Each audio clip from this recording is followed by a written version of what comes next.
My impression is it's for younger people. Is that wrong? There is really something for everyone on TikTok. I would have you installed TikTok yet, David? Well, I'm not an expert on TikTok. I have looked at it, but I haven't seen anything that, looks like me. I think you may be surprised. For example, there is something called Book Talk, a recommendation engine, which personalizes your experience when you use TikTok. And we believe there's something for you as well. Okay, so can anybody put a video on? How do you control if somebody puts something on that's dangerous or pornographic or not appropriate? This is a great question.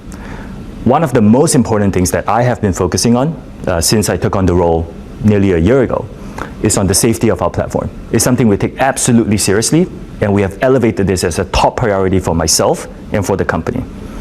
We put a significant amount of investment into it, and we believe that we need to continue to invest in trust and safety to stay ahead of our growth because of the growth of the platform.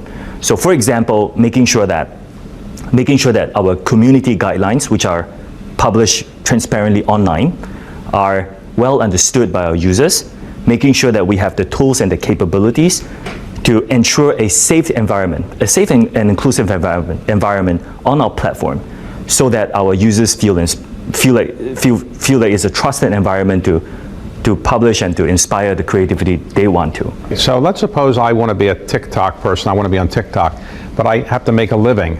Can I make a living by just being on TikTok? Are there people that make a living just by being on TikTok? Most of our users come on TikTok to share how they feel and to inspire, to inspire the world. But there are people who come on TikTok, and this is something we're extremely proud of. We have enabled them, we have given them the platform and the tools to actually make a proper living.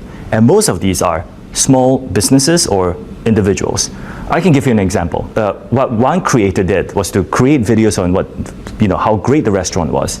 It became an overnight sensation. It went viral, and now business is booming for that company.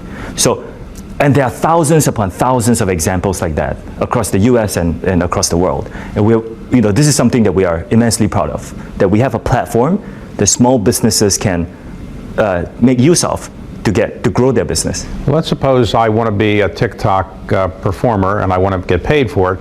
Do I do something that says, this restaurant is great and hopefully the restaurant will pay me? Is that how people get paid, by being on TikTok? There are several mechanisms to do it. The first is if you have enough followers, certain brands will get in touch with you, either through us or otherwise, for you to represent their brand. So you become their brand ambassador. So that's one way some of our creators get paid. Beyond that, we have provided them with tools to monetize, to get in touch with their followers and to monetize that as well. For example, we have a live streaming service. So as a creator, you can have a live streaming session. The other example is e-commerce. We provide our creators with the tools to be able to sell merchandise on the platform as well. This is still a new part of our business, but it's something that people are primarily through advertising and also providing services like live streaming and e-commerce to our users. And we do have a service fee that we charge to provide those services. But if somebody just uploads their video on TikTok, do they pay you a fee for that or not? No, it's absolutely free. Are there companies now that specialize in making people TikTok stars? Somebody says, I want to be on TikTok, I want people to watch me, maybe I can sell my services to an advertising company or some way? Is to just be themselves. What we have found is that this community wants real content. They want the real raw content. They want to see people being themselves. So many people tell me it's a breath of fresh air. It's the sunny corner of the internet. So my advice to anyone who wants to be famous is really to be themselves. Recently, Mark Zuckerberg announced at his quarterly earnings, after explaining why the stock went down by 25% as a result of the declining use of Facebook, he attributed to TikTok. And TikTok was becoming a big rival, he said. How did it feel to be blamed by Mark Zuckerberg for the decline in value of Facebook? We are a very young company at this point, and they are still very big competitors in the market. Some of them have been around for a long time with a lot of resources. So the way we look at it, there's still a long way for us to go in terms of achieving the mission that we want to achieve.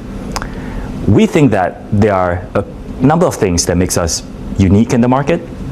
The first is that we are pioneers in what we do. We have innovated this form of short video combined with So if Mark Zuckerberg were here, would you say, don't worry about us, we're not a big competition? I think over the long run, the biggest competitor that we have, as cliche as is going to sound, is going to be ourselves. We have a mission, which is to inspire creativity and to bring joy. And we believe that our most important focus is to focus on delivering that mission. But let me ask you this. Most of the large Chinese technology companies, certainly not that prominent in the United States. TikTok, by contrast, is not in China, but it's gigantic outside of China, the United States and everywhere. What did TikTok do that enabled a Chinese-based company, parent company at least, to do so well outside of China? We think it's challenging to build a global company in general, but the best ones we've seen so far are ones that take very consistent global learnings and adapt them to the local countries that they are operating in. So you need to be global and local at the same time. And it's something that we're investing in. For example, here in the US, we have a very sizable team here in New York and Austin, in LA at this point. And becoming more local is something we will continue to invest in. Hey, let's talk about the beginning of TikTok. So what is ByteDance? ByteDance was the parent company. When was ByteDance started, and who was the founder of ByteDance? I was very fortunate about 10 years ago to have had the chance to participate in the company as an investor. ByteDance was founded in 2012 by Yiming, and the original, like any good startup story, the original product has evolved over time, and there were many hits and misses, as in the evolution of the company. One thing that has remained very consistent for ByteDance is the mission. The mission for ByteDance today is to inspire creativity and to enrich life. And what I've noticed over the course of the decade that I've known the company is that they have been very consistent in wanting to deliver this mission to as many people as possible. And driven by this mission, what struck me in the early days of ByteDance was the desire to be mobile, the focus on machine learning, recommendation, and this desire to be global.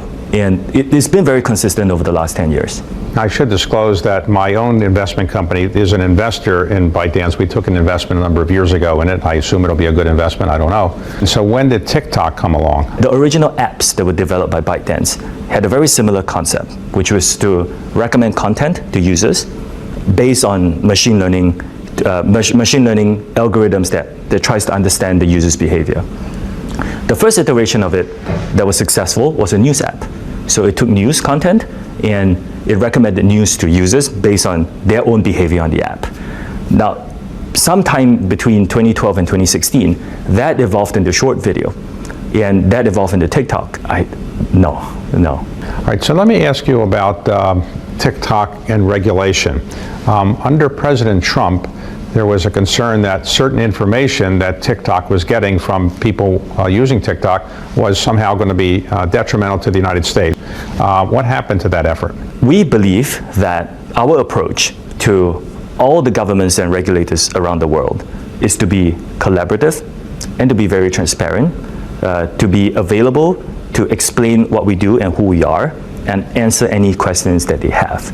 That's the approach we have taken, and that approach has been an approach that has been very beneficial for us over the course of the last few years. But there was a proposal at one point that required you to sell the TikTok business in the U.S. I think it was going to be sold perhaps to Larry Ellison's company, Oracle. And the current administration, the Biden administration, have they picked up the cudgels and said, well, we want to engage in the same fight, or right now you don't have to worry about that? Again, we are taking the approach now to be very transparent, to be very engaged, very collaborative, and to answer any questions that they may have. Okay, but the biggest concern that people had, or at least some people in the Trump administration had, and maybe other people, is that the data that you have on your computers about who's watching what, I presume the data you have, would somehow get fed back to China, and China would have it for its use, the Chinese government. Is that true, that your data is subject to being given to, or you're forced to give it to the Chinese government? We disagree with that. The ways TikTok is set up today, first of all, TikTok is not available for download in China. It operates outside of China. The data for TikTok users is stored in Virginia and in Singapore, with the backup in Singapore. And we believe that we have a very rigorous and robust system to protect the data security of our users. What do you do with the data? So let's suppose I go on TikTok and I like certain kinds of things to watch. You presumably can, in your algorithms, know that. What do you do with that data? Do you sell it to another company, or do you do nothing with it? It is our recommendation engine. The best way to think about it is that it's just pure mathematics. It digests the behavior that our users have on our platform, including likes. What videos do you like? Okay, and today, do you have something that's proprietary such that somebody couldn't come along and compete? In other words, there's always people coming along trying to disrupt companies, and that certainly happens a lot in the tech world. Are you worried that somebody's going to come along with a new product that's slightly better than yours, or do you think that's unlikely given how dominant you are in the business now? David, this is a very competitive space, and in our industry, there are players with bigger muscles. They have more resources. They have been around for a longer period of time, and I think it keeps us on our toes. We have our strengths. We are pioneers in this. We believe that we are innovative, and we will continue to innovate. And we have a very unique community that we talked about that we believe is very special and not easily replicable. So we have our advantages. We are confident, but at the same time, competition is very intense. Now, China has been a little tougher, some people would say, on Chinese tech companies than it was a year or two ago, and there's been what some people would say a clampdown on Chinese tech companies. Has that affected you in any way? I think in this day and age, we have to be very collaborative and be very transparent and have an active dialogue with regulators and governments around the world to help them understand our business and to answer any questions that they may have. As I mentioned earlier, my firm did invest in it, but I don't have any inside information, and I don't know if you're going to give me the inside information, but is there any plan to take ByteDance public at some point? Our current focus, given the growth of our company, is to really focus on the business. There is still so much we can do, especially for TikTok, that really our management focus is on growing the business at this point and making sure that we are investing in the right things that we invest in. At some point, we will access the capital markets. At some point, we will, but that is really not the priority at this point. And when you go into the public markets, what do you think when your public documents are revealed will be the biggest surprise? I need to go back and think about it. I think most of what we do is followed, and many people sort of, thankfully, have a lot of interest in our business today. So I'm not sure whether there will be any big surprises. As you look forward to what you're going to be doing over the next year or so, what are you most focused on? I'm most focused on trust building. We are a young company, and I think trust is something that we have to earn. Okay, and did you go to college and high school in Singapore? The thing about growing up in a small island like Singapore, David, is you get wanderlust at a very young age. It's a tropical paradise. It's a tiny island. I love it, but it's very small. So after high school and after national service, we have national service there. I went to the UK for college, and then subsequently to here in the US for business school, where I met my wife. And so how did you think Harvard Business School was? Was it smarter, the people there smarter than you thought, or not as smart as you thought they'd be? I had a great time there. The most important moment was I met my... And how many years were you there? I was there for about 5 years, and it was during this time that I got to meet and invest in ByteDance. Okay, so after you left Yuri Milner's operation, what did you do? I joined a company called Xiaomi. We did that for a while, and then a headhunter called you up and said, guess what, we want you to come to ByteDance, or how did that happen? It wasn't a headhunter. I've stayed very close to the folks in ByteDance because of my early relationship with them. So they reached out. There's a little known fact about me, which is I used to be a creator. I actually had 185,000 followers on my account. And so I've had to go through that process of learning how to connect with my followers and using the product. And it was an amazing way. I found the product so amazing in terms of being able to communicate the messages I wanted to my followers. So I love the product. I've known the team for a long time. I think that the mission is something that I really truly believe in. So when the opportunity opened up, it was very organic for me to join. You did. Now you've given them up, or what do you have now? That account was used to sell products. So I have since transitioned into sort of a more consumer-based, a more sort of personal account. All right, so you were recruited to become the CFO of ByteDance, and after just like 5 weeks, they promoted you to be the CEO of TikTok. Is that right?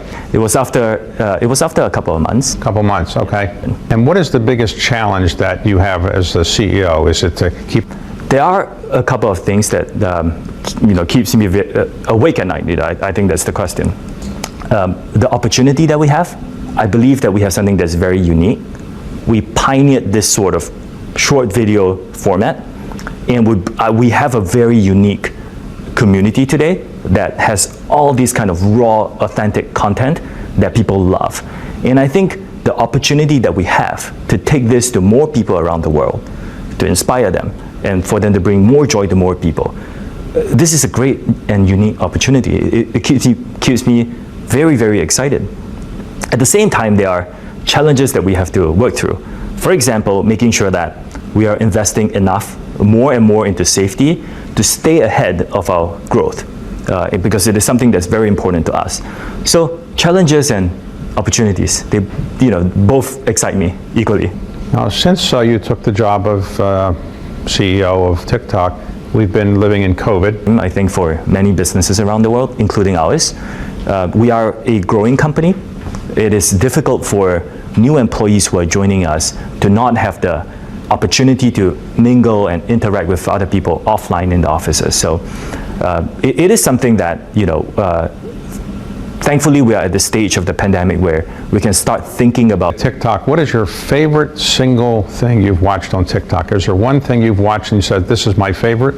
There are a number of them. I am an amateur golfer, so #golf has 10 billion views or more on TikTok. It's very, very entertaining. So if you watch golf on TikTok, do you get to be a better golfer or not necessarily?